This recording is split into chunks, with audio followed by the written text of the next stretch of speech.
Hello, listeners! This is Federica and Alexandra from Drug Safety Matters. Before we resume our episode, we wanted to announce a new podcast feature. It's called Fan Mail, and it makes it even easier for you to get in touch with us. That's right. All you have to do is click the link at the top of this episode's show notes. That will open a new text message directly to the show. All text messages are anonymous and will be sent to our podcast platform. You can use this feature to ask us questions, suggest new topics, or just say hi. We can't wait to hear from you. Now on with the show. Welcome to Drug Safety Matters, a podcast by Uppsala Monitoring Center, where we explore current issues in pharmacovigilance and patient safety. This episode is part of the Uppsala Reports long read series, where we select the most topical stories from our magazine, Uppsala Reports, and bring them to you in audio format. Our pick for today is the article Found in Space: New Method Reveals Related Drug and Reaction Terms, which appeared in issue 82 of Uppsala Reports in April 2020.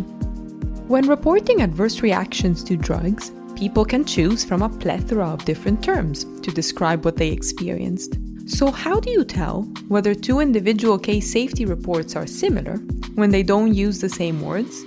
Lucie Gattepaille is Data Science Team Manager at Uppsala Monitoring Center. In her article for Uppsala Reports, she explains how natural language processing can help and how a journey through space could lead to a new dimension in case report analysis. After the read, you'll get to peek behind the scenes as Lucie chats about her research with Uppsala Reports editor Gerard Ross, so make sure you stay tuned till the end. But first, let's dive into the article. Here's Found in Space, written and read by Lucie Gattepaille. How do you tell whether two individual case safety reports are similar? This is the question I began asking myself early in my employment at Uppsala Monitoring Center. At the time, I had just come out of a 2-month project for improving our duplicate detection algorithm, and some aspects of it had left me a bit unsatisfied. The gist of how our algorithm works is that it looks at different important fields of two reports, for example, age, gender, country of origin, reported reactions, reported drugs, and it computes a score that rewards matching information and penalizes mismatches, weighing in how frequent each piece of information is in the first place. When it came to the reported reactions, this approach just felt too rough. Consider how large MedDRA is. If two independent persons review a given case, it is not at all certain that they would choose to describe the observed reactions using the exact same set of MedDRA terms. If I choose blood pressure increased and you choose hypertension, are we really describing different things?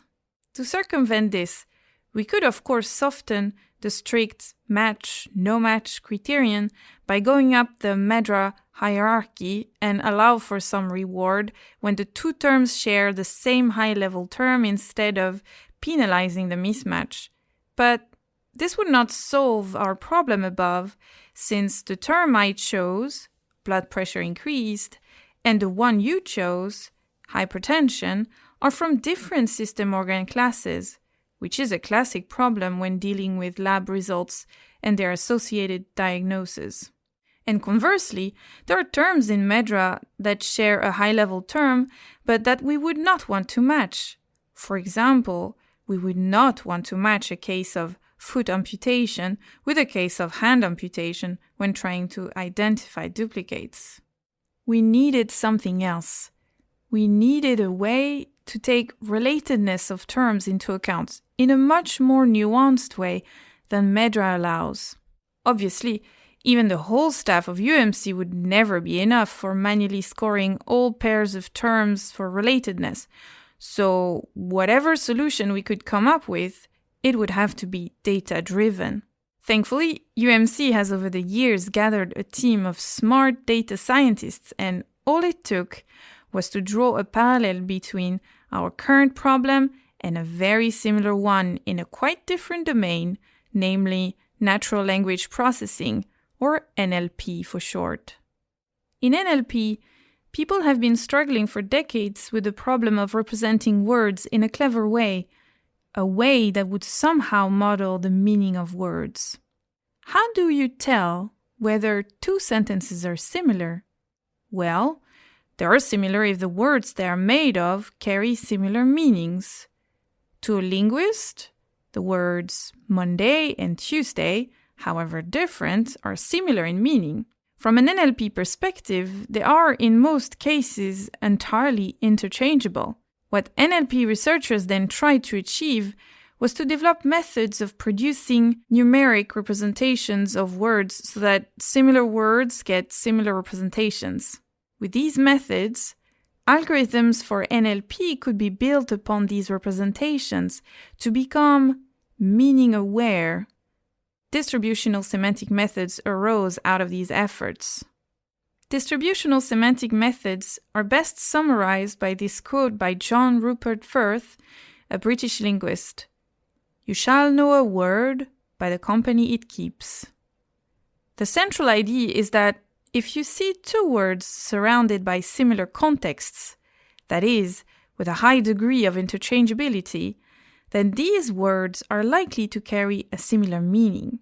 The approach gained great popularity in the early 2010s when a distributional semantic method called word-to-vec was published, leading to a great boost in performance of algorithms in many kinds of classical NLP tasks, such as part-of-speech tagging, machine translation, question answering, and document classification.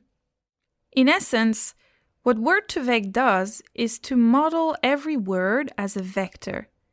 Think simply of a list of numeric values, and learn each vector component with machine learning by trying to predict center words in context windows using massive amounts of text. Details of the method are probably quite uninteresting for the non-technical crowd, but the essential concept to understand is that the method creates a space.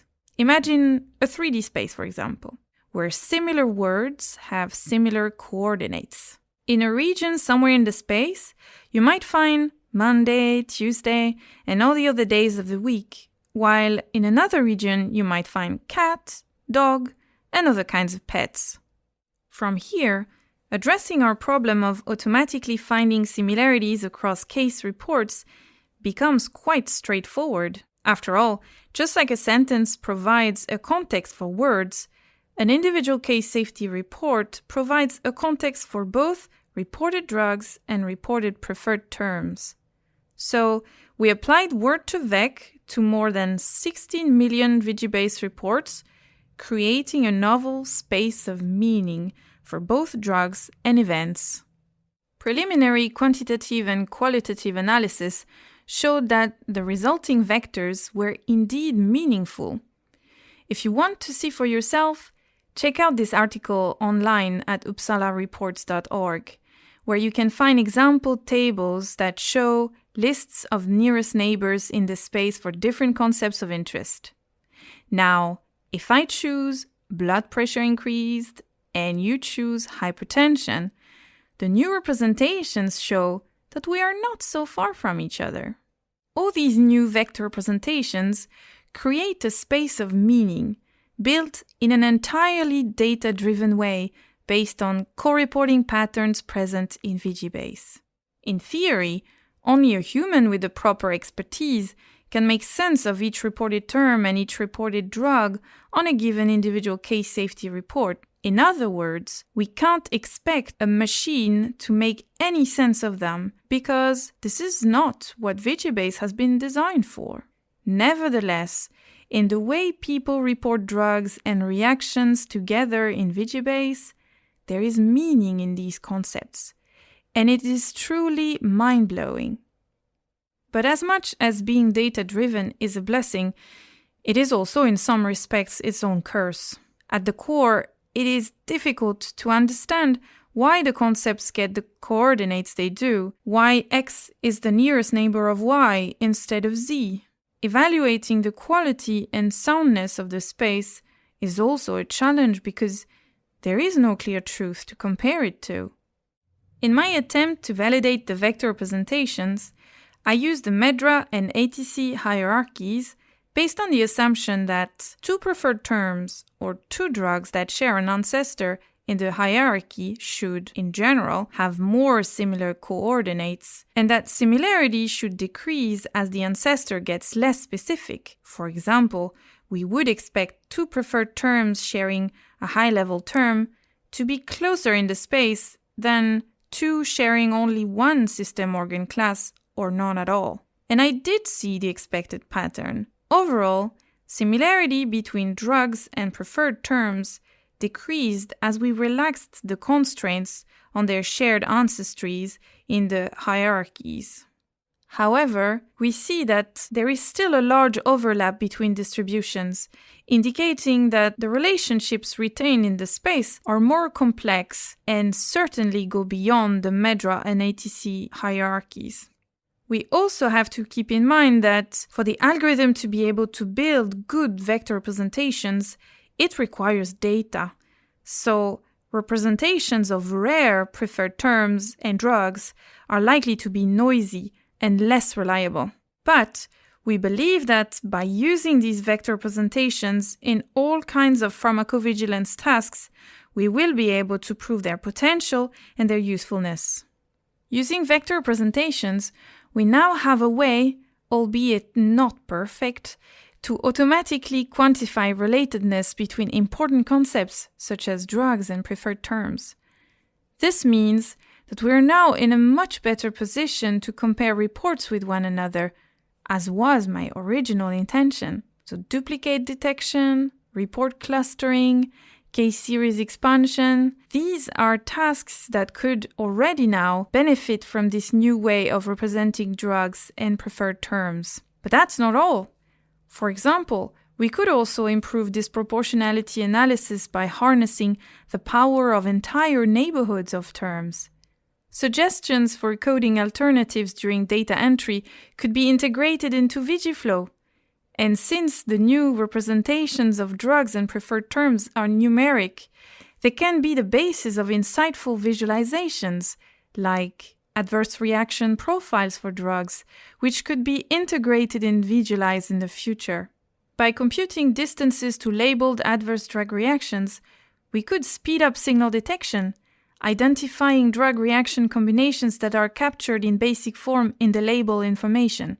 And thanks to their numeric form and semantic content, the representations are likely to be much more powerful inputs for machine learning algorithms and statistical methods.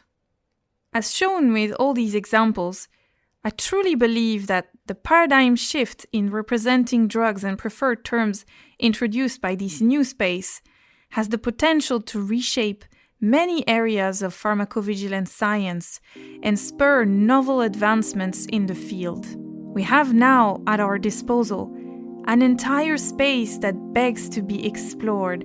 So let's board our spaceships and boldly go where no one has gone before.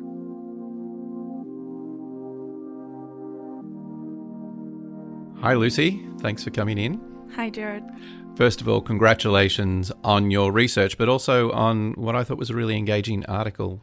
I just wanted to ask you, in your research, you set your tools loose on a huge body of individual case safety reports. From a data scientist perspective, can you tell us what challenges you face with the information in those reports? In the ICSR database, VGBase, we have a lot of variety in the kind of information we receive. So, of course, quite a bit about the drugs and the reactions. But sometimes we get some stuff more about patient medical history and stuff like this. But there is a lot of missing information. There is also not only structured data, but data that comes in free form. And from a data science perspective, it's actually very, very interesting because we can try to apply data mining techniques to extract as much information as we can, also from this unstructured kind of information.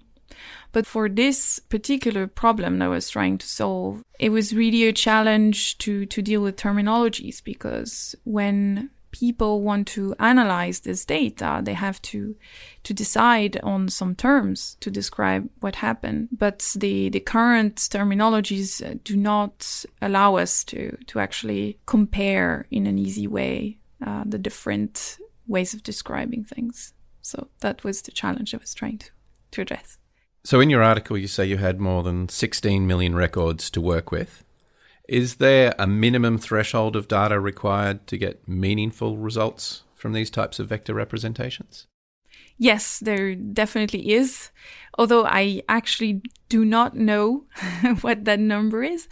To be honest, I was myself very surprised that 16 million reports were enough to get something meaningful.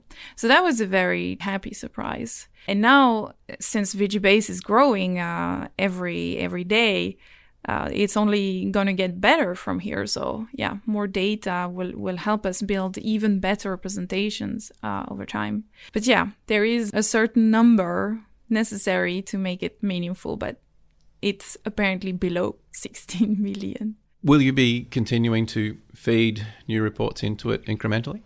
Absolutely. So we will need to probably think of a good way to apply this algorithm at regular intervals, maybe try to do some linking towards previous representations. As of today, there is a bit of randomness associated to it. So from one set of report to the next set of report, it might not be so easy to link the representations between the two sets. But there are ways, and I have ideas. I think it should be possible. And it will be interesting to see actually that time component, how representations are going to be changing over time in relation to others. And I'm wondering that's a very wild research question, whether that variability over time could also reveal patterns of safety concerns. Languages tend to be quite messy, and from your article I can picture how this technique can reveal synonyms, different words with similar meanings. But how does it deal with things like homonyms, words that look the same but have multiple meanings? So that is definitely a huge challenge with this method. What you're feeding in the method is just words. And so if words have different meanings but the same spelling, the algorithm will believe those are actually the same and try to build representations based on actually two kind of contexts that it will appear in. So the result will be that the picture will be blurred. You would need to first apply what we call disambiguation techniques to realize that there are two meanings or more for a given word and somehow find a way to distinguish between them. That can be just a little trick, for example, adding end letters to the word depending on the meaning. But the disambiguation technique itself is actually, it's a difficult problem to solve. Now for this particular problem, so MedDRA is definitely not ambiguous. So every single MedDRA term is unique. So you won't find this problem. When it comes to products, you can find product names that actually mean different products with even different substances in it. But we were not using product names. We were actually using the active ingredients. And actually under the hood, this entire thing was done actually on integers that are actually linking a certain concept to a single integer. So there was no chance of having these kind of problems. Okay, so in other types of fields that might be a much bigger problem, but in this one, because there is a greater structure underlying the information, it's less of an issue, is that? Yes. In regular text, it's definitely an issue. For VigiBase, it is not. Since you first presented your research, what have been some of the most interesting or potentially useful applications that have cropped up? Yeah, so there's going to be some quite exciting work in the coming month, I believe. We are going to use these representations to actually expand the scope of some reactions. So if you're interested in what particular potential safety concern, you can look at the terms that are around that reaction in that vector space, and start to look at the case reports that also mention these neighboring terms. And so it can allow you to expand your case series and have hopefully a more comprehensive set of reports to look at when you're looking at your hypothesis of a safety concern. And have you had much reaction from the wider community, or has most of the development talk been coming from within UMC? The pharmacovigilance community has been very positive to it. I went to a meeting organized by the International Society of Pharmacovigilance in Boston. They have an annual meeting that is very much focused on what AI technologies can do for pharmacovigilance. This new research was really well received with a lot of interest, people wanting to collaborate. So it's very positive. Let's finish off with the big picture. How important is data science, things like artificial intelligence and machine learning and other techniques, to the future of pharmacovigilance? I think it really has a big role to play. Just for the simple fact that VG-base is not the only thing there can be in PV. There is a large amount of data out there from all kinds of data sources, observational databases, social media. The data can come in a lot of different forms, free form, structured form. And I think linking all these data sources in one single knowledge base, so from data to actually knowledge about the drugs, data science will be key to help doing this. Okay, that's great, Lucie. Thanks for coming in again, and also once again, congratulations on your work. Thank you very much, Gerard. Okay, bye-bye. Bye.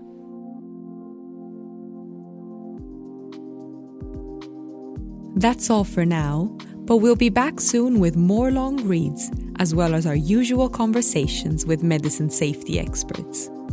In the meantime, check out the episode show notes for more information, and visit uppsalareports.org for more pharmacovigilance stories. If you like Drug Safety Matters, make sure to subscribe to it via your favorite podcast directory. And do send us comments and suggestions on social media. We love to hear from our listeners. You'll find Uppsala Monitoring Center on Facebook, LinkedIn, and Twitter. And you can join the conversation there with the hashtag Drug Safety Matters. Thanks again for listening, and till next time.